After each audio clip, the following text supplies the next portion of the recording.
Bigla Thank you, talaga- Mr. Chairman. Ayoko na. Mr. President, talagang bigla siyang gumawa po talaga. We now ask Mr. and Mrs. Diskaya, may nakuha po ba kayo doon sa inyong files? Your Honor, kapiraso lang po yung nakuha ko dahil mauubos po yung time namin. Baka pagbalik po namin dito ay tapos na po ang hearing. So ito lang po, mga ilang piraso lang po.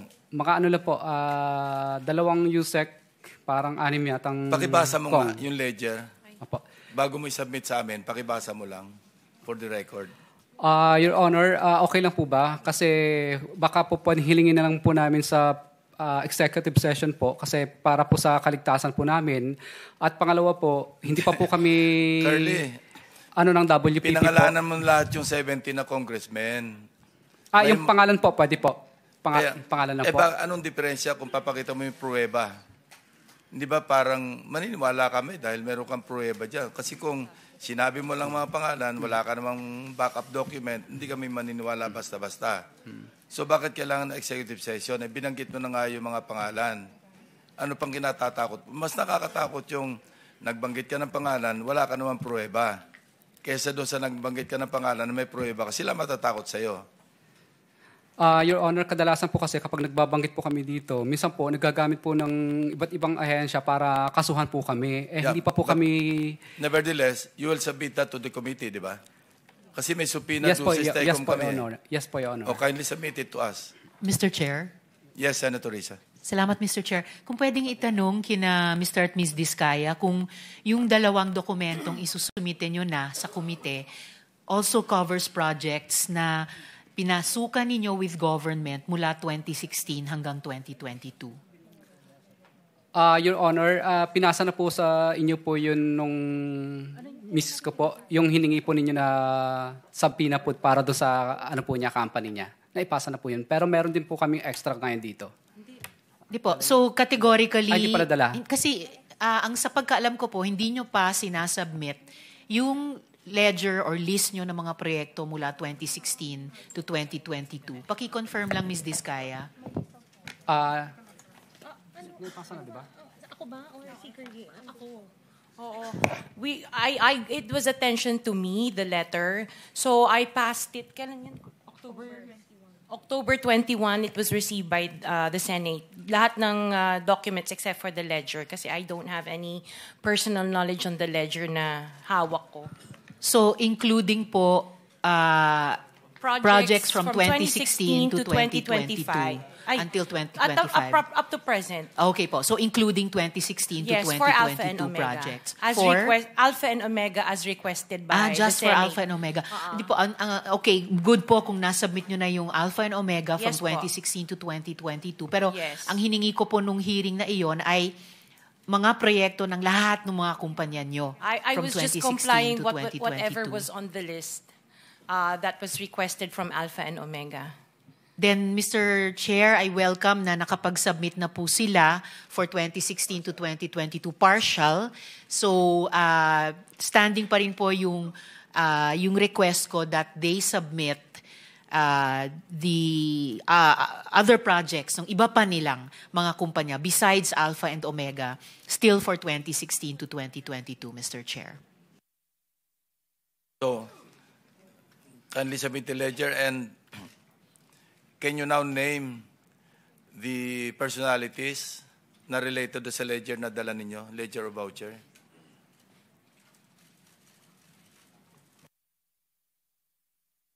Your Honor, okay lang po ba isasubmit na lang po namin sa inyo? Babanggitin ko na lang po ang mga pangalan po ng nakuha ko lang po. Opo. Ang nandito po ay si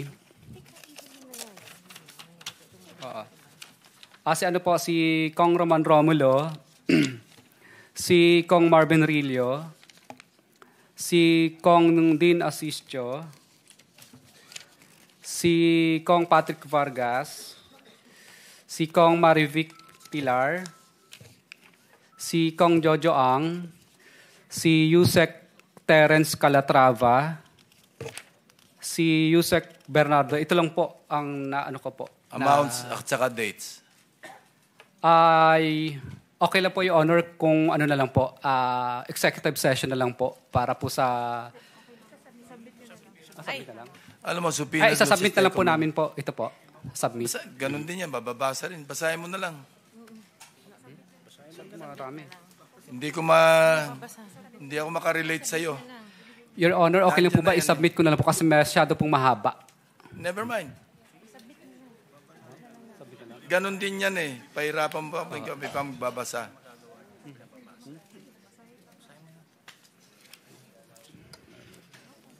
Ano ito, yung amount? Pati amount? Okay. Your Honor, umpisan ko na lang po kay Yusek Terence Calatrava. Ano po, ito po yung mga date niya.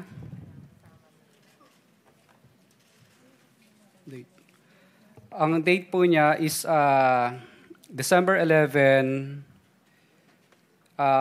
December 11 is... Putyong gulo. Mas maganda to, sir. Sorry. At, Ito. wait.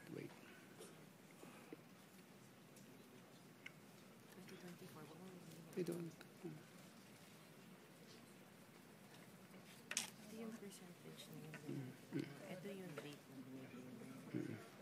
Okay. Your Honor, December 11, 2024 po, 30% po, kay Teres Calatrava po ito. Tapos, nung December 11 po, is another 30% ulit.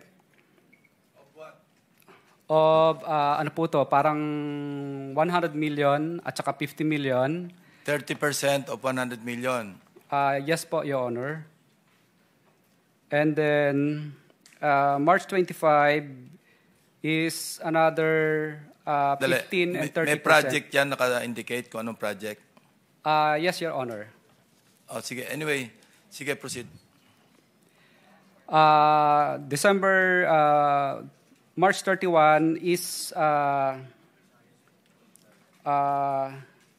March 31, anin ko na po. March 31 is 15 million. November 20 is 15 million. December 5 is 18 million. December 6 is 1.5. December 7 is 10 million. December 14 is 9 million. January 22 is 53 million. January 18 is 53 million. April 18 is 101 million. May 3 is 5 million. May 3 is 5 million.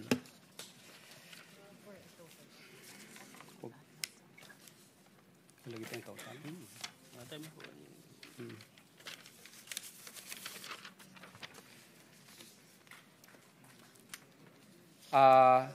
Kay Yusek Bernardo naman po, through his, kay DE, sino ba yun? DE Manibulusan. Nung January 4 is, 2022 is 2.450.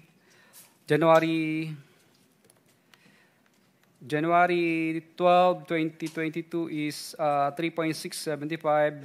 September 2022 is 2,260,000. September 7 is 2,680,000. March 29, 7.3. March 10, 7.3. March 29, 7.3. March 10, 7.3. Kay Kong Roman Romulo naman po, Mr. Chairman, just Through- quick intervention. Yes, Senator. Pwede ba i-confirm ho to ni Mr. Bernardo? Kasi nandito na rin si Mr. Bernardo para Good alam point. natin kung nagsasabi ng totoo. Good point. Yes, Yusek Bernardo. Mr. Chair, according to Diskaya, it was given to Manny Bulusan.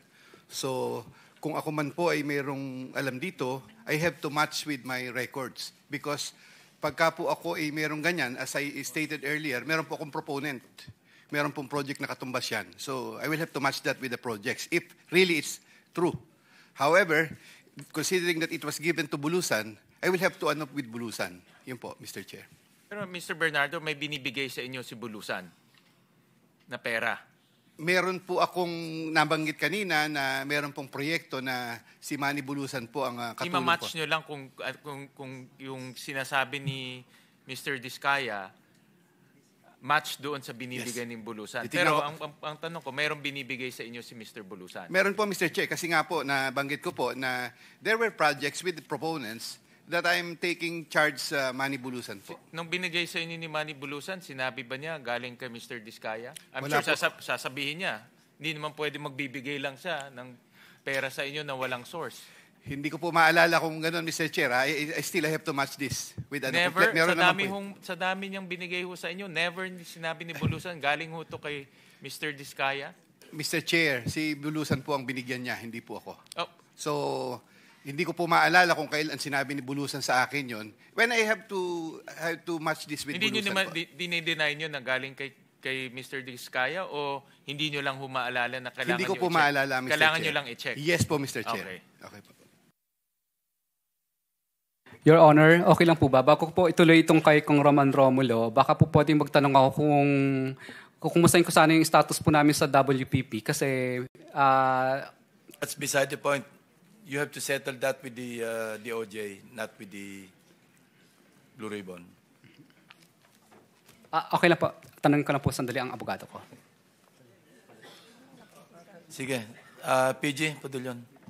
Mr. Chair, when we return to Mr. Diskaya, I'd also like to ask. Thank you, Mr. Chair. Opo. Yes, Mr. Chair. I believe that it's a matter that should also be known by the committee because Mr. Diskaya is asking for the status of their application. For the past 2 months and a half, we have not heard from Mr. and Mrs. Diskaya. They have not gone back to the department. There has been no coordination made by by the couple, either by their lawyer. The last thing that we heard from them was when they declared that they will no longer be cooperating with the ICI. Since then, we have not had the opportunity to talk to them. So there can be no evaluation that can be done by the Witness Protection Program absent any disclosures coming from the couple, Mr. Chair. Does that answer your question? Your Honor, kasi nung mga nakaraan po, ilang beses din po kaming bumalik po sa DOJ po. Kaya lang wala pa po pong pinapakita sa amin po na MOA. Ganun kasimple yan, may proseso sila dyan. Anyway, PG, Padulyon. I think it should be explained to the couple, sir, that there is no such thing as an ex-deal here where they will provide us with documents and then we will immediately, or the Witness Protection Program will immediately give them a memorandum of agreement. In other words, hindi kaliwaan. Hindi po kaliwaan yan. Because precisely, the reason why these affidavits will have to be submitted first is for us to evaluate and determine whether the same is compliant with the requirements of the WPSB law. And second, if it can be corroborated by other pieces of evidence. A simple statement telling us or naming 100 names will not make any difference unless the same can be substantiated. And thus far, we have not seen any. And therefore, there can be no evaluation that can be made or be given by the Witness Protection Program, sir. My advice to you, Mr. Diskaya, sumugal kayo ng konti. Wala yung hindi pwedeng siguruhan. Lahat yan susugal. Kasi once na ma-admit kayo, wala pa rin kasiguruhan na tuloy-tuloy kayo may immunity. May mga sinusunod lang requirements eh. Yung absolute necessity ng inyong testimony, mga corroborate ng independent evidence, of course, not the most guilty, and so forth and so on. Chair. Yes, Senator. Prosecutor Padulyon, ang pagkakaalam ko, kasi I was then the chairman noong nagpasya sila ng back cover ng WPP at sa akin namang palagay based on the law, kailangan silang ma-process sapagkat nagpasya sila na gustong magpa-cover. Ang problema kasi at that time, the then Secretary of Justice made an opinion that the Diskaya should first make restitution. Kaya doon po yata na-stall yun eh. Considering that restitution is not even one of the requirements para ma-process. Kasi nag-a-apply pa lang sila eh. I was trying to explain then, Mr. Chair, na in the process of the application of the Diskayas, restitution is not one of the requisites. Kaya lang, pinipilit ni then Secretary Remulla, now Ombudsman, na magre-restitute sila. So, doon yata na-stall ang pinag-uusapan. Ngayon, ang pagkakaalam ko rin po, Mr. Chair, si Yusek Bernardo, parang he was already granted provisional, anong tawag ron? Provisional admission, Mr. Chair. So, if he was granted already provisional admission, was he required to restitute anything? Sir, that is covered by the Memorandum of Agreement and is confidential. I cannot make that disclosure without any clearance from the Secretary of Justice. Why? Because the law provides for it, sir, that confidentiality is a matter which is stressed in Section 7 of the law. So, Mr. Chair, ito na naman ang problema eh. Para malaman naman ng kahit sinong gustong mag-apply, kung ano ba requirements talaga. Was that restitution requirement covered by that? Yun lang naman eh. There's nothing secret in that. But hindi mo sabihin. Sir, it is contained in the Memorandum of Agreement. Like nobody should know that a restitution was required by the Department of Justice? The details of the Memorandum of Agreement... I'm not asking for details. Sabihin mo lang, was it made a requirement? Restitution is part of the details, sir, which is provided for in any Memorandum of Agreement if you're going to ask me. So if it is going Bago to siya be there, makapag-apply, restitution will be required. not necessarily, sir. Not Paano? necessarily. Ito kailangan sabihin ko, palagi kasing sinasabi ng mga ibang tao, I am trying to defend the Discayas. No, I am trying to maintain what the law says and provides. Dahil alam ko na wala namang sinasabing restitution, gusto naman nilang magpa-cover para sa ganun, may protection naman sila because they are aiding the state to prosecute kung sino-sino may kasalanan dito. Bakit hindi natin i-apply ang batas? Ngayon, sinasabi mo na naman, tinatanong ko lang, may restitution applied to Yusek Bernardo. He was granted already provisional admission. Ba't hindi mo maibigay man lang yun? There is nothing secret in that. Otherwise, pero meron kayong paborito, merong hindi. Parang namimili kayo. It is a selective process. May I respond, Mr. Chair? Yes, you may respond. Again, we take exception to the statement of the good senator that we are being selective.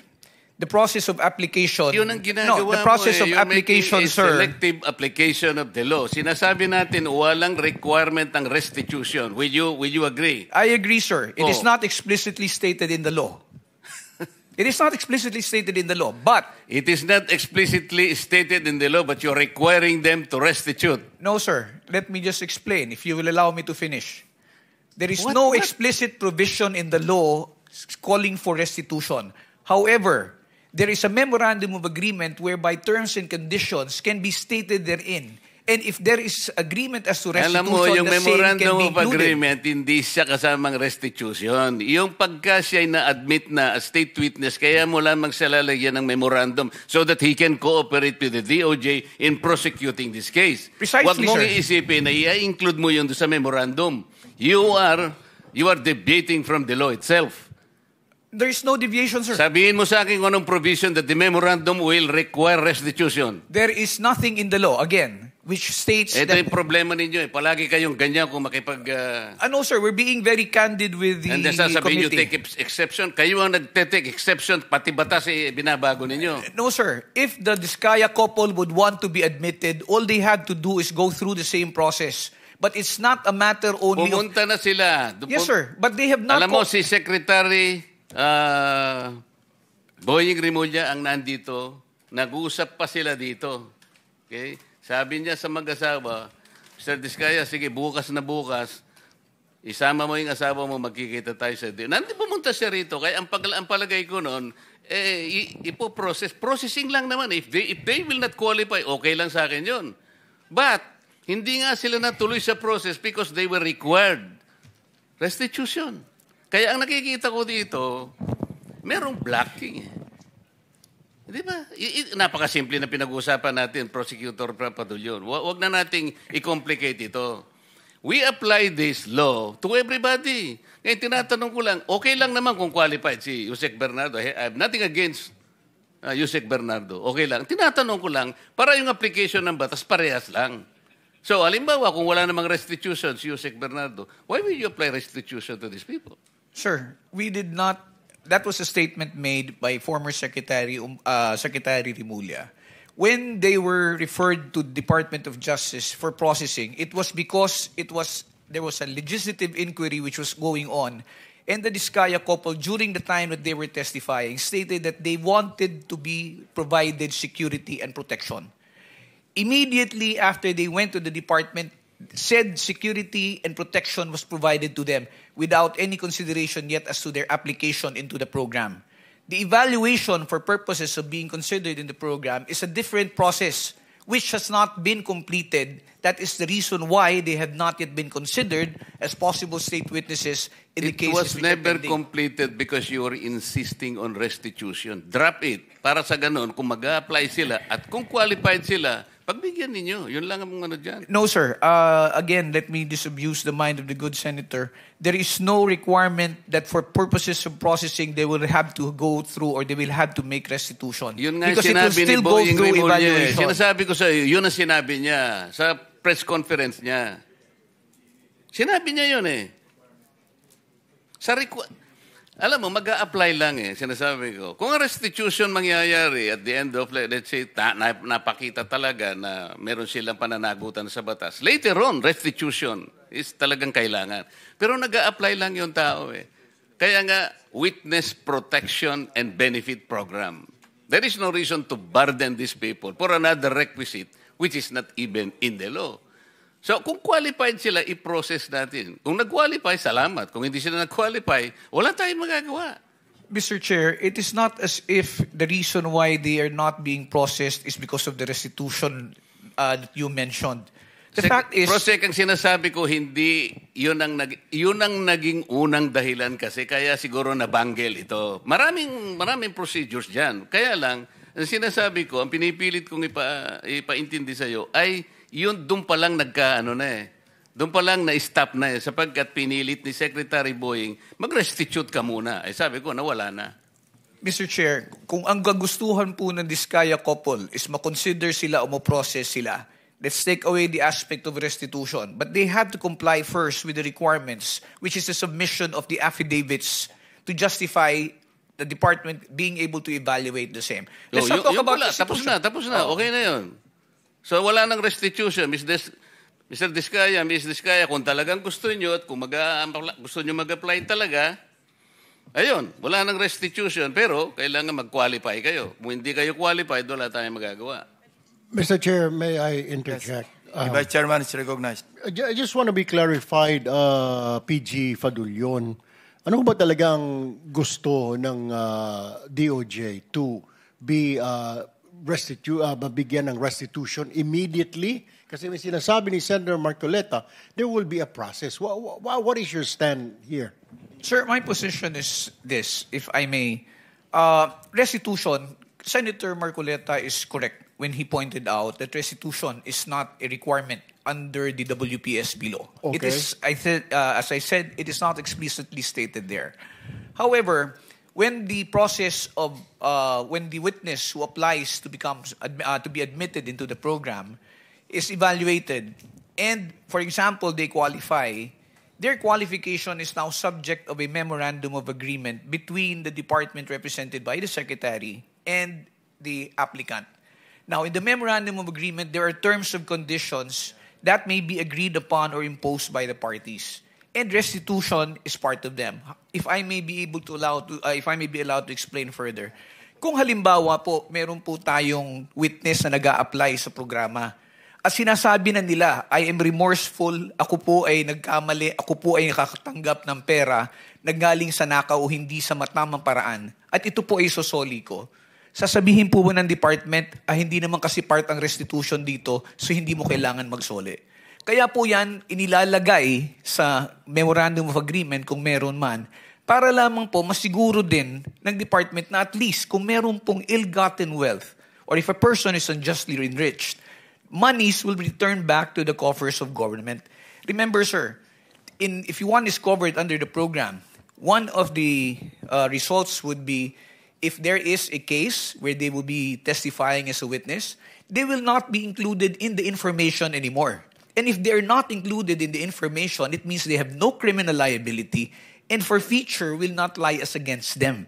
A process which will happen much later.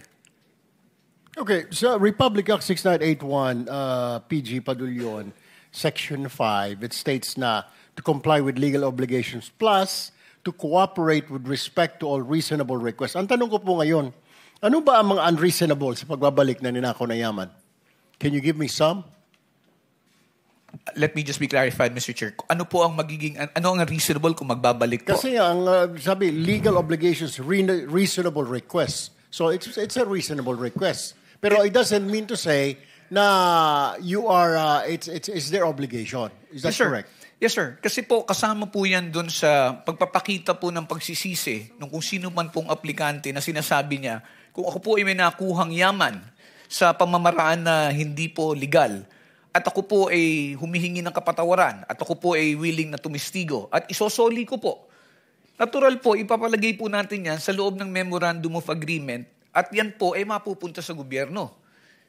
Kaya po, ang tanong ko po ngayon sa PG Padulyon is that reasonable ba o unreasonable ang pagbabalik ng pera na kinuha sa taong bayan? Which is which? It is definitely not unreasonable. I would say it is only reasonable and within reason to return the same. Thank you, Mr. Chair. Hypothetical, halimbawa, nag-apply yung couple, Diskaya couple. Sinabi nila, halimbawa, papasok sila sa MOA. Okay, ito po yung aking mga account numbers, ito yung bangko. Willing po akong i-waive kung magkano man ang laman nitong account number na ito. Tama po ba yung hypothetical situation na ganon? That would be one correct means, Mr. Chair. Or halimbawa, ito po yung estimate ko na kinita ko sa aming pagkokontrata na merong ghost project. Nag-estimate siya. Nagbigay sila ng estimated amount na sa tingin ninyo acceptable kasi yun ang base sa reasonable na computation. Kasama rin yung sa MOA. That will also be included in the MOA, sir. So hindi immediate na hindi po pagpasok nila, babayad na kagad sila. Parang extortion yun. Yes, sir. Hindi po immediate. Kasi mangyayari niyan is parang you paid your way to be able to be admitted. Parang you buy your way in to the program. Sir. Ito po, it's a necessary... So, merong miscommunication. Yes, sir. Wala nga sa batas ang restitution, pero it could come later. Yes, sir. Parang as a pledge, as a commitment. Yes, sir. That is correct, Mr. Chair. Thank you. Mr. Chair, ikaw na nga nagsabi, Prosec, it is not in the law. Okay. Gagawa ka ng paraan para i-circumvent mo yon, papasukan mo doon sa memorandum. Reasonably ba yung maglalagay ka ng isang bagay that was not even provided as a requirement? Alam mo, as a lawyer, sinasabi natin palagi, the spring cannot rise higher than its source. Ano yung source? The law itself, di ba? Bakit ka ngayong gagawa to circumvent it para lang ipakita mo? Alam mo, you'll be abusing. That is grave abuse of discretion. Hindi mo nga alam, magkano isosoli nila, for example. Alam mo ba kung paano isosoli? Doon lang sa solian, doon lang magkakaroon na ng corruption dito. What was not given to you by the law, you cannot have it. Dito tayo nagkakaproblema, Mr. Che. Kaya, ang pinag-uusapan lang, these people, gusto nilang tulungan ang Estado. We're not, hindi man hidden wealth pinag-uusapan Mrs. Diskaya wants to say something. Can we allow her? Pwede natin, magsalita ka muna. Yes po. I-confirm ko lang po, kasi with what Attorney Fadulyon said, na meron kaming, we were given temporary security. Definitely we weren't, kasi I had to get our own security for me and my kids after the session here where we mentioned the 17 congressmen. So hindi po kami nabigyan ng DOJ ng any security whatsoever. And then yung sinasabi na hindi kami nakikipag-cooperate. Actually, the affidavits that they were requesting were prepared and we were ready to give it to DOJ. Pero kasi we were required to restitute first. So hindi namin you were required to restitute how much? Wala silang sinabi na amount. So hindi Baka- namin alam kung ano yung restitution. Baka stipulation lang. Oo. So it was one of the, yun nga po, one of the stipulations PG, that baka stipulation lang was yun, asked ano? of us.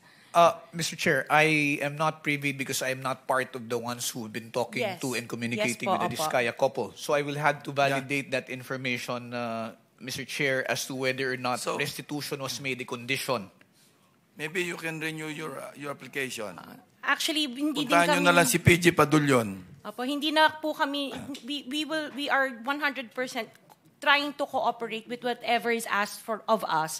So when Mr. Diskaya was let out for a half day to do the ledger, nagpasa po kami ng ledger ni Yusek Bernardo noong day din na yon. Pero hindi din pinansin. Parang sinabi sa amin, the case will go on Okay, even without para the lang ledgers. kasi 490 na, no? Sabihin nyo lang lawyer ninyo, mag-coordinate sa DOJ. Andito yung director ng WPP. Kung makipag-ugnayan, para hindi tayo dito nagba-back and forth. Hindi tayo matatapos eh. Kasi I think there's a lot of miscommunication eh.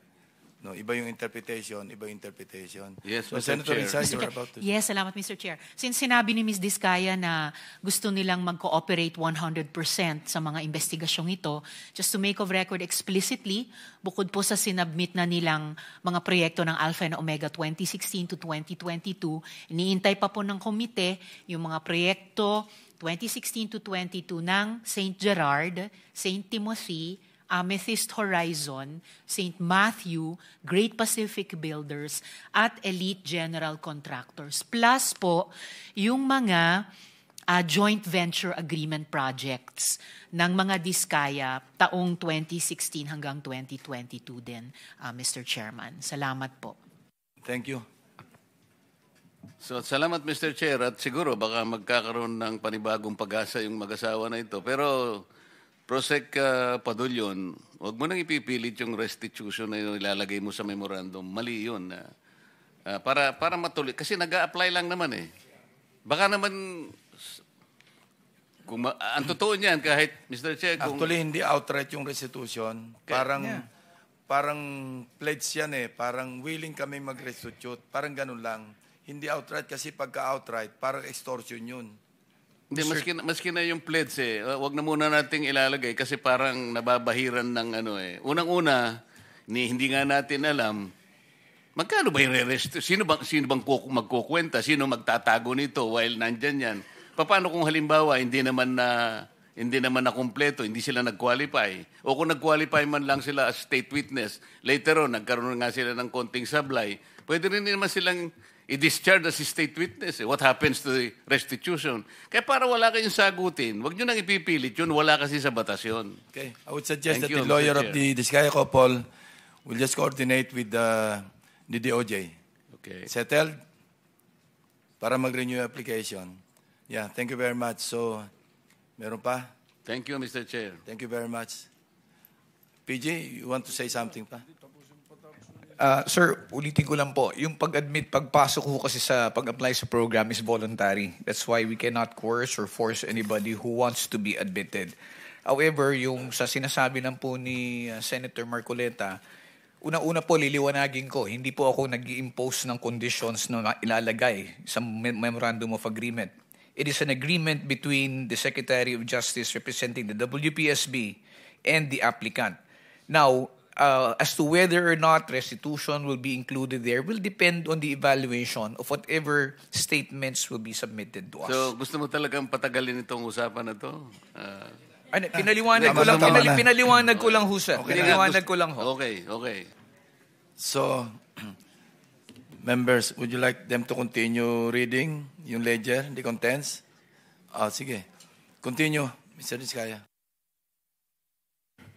Kong Romulo, care of Angelita Garucha and D. Aris. August 25, 2020, 3,915,000. January 17, 2022, 5,403,000. January 17, 2022, 2,058,000. February 14, 2022, 5,487,000.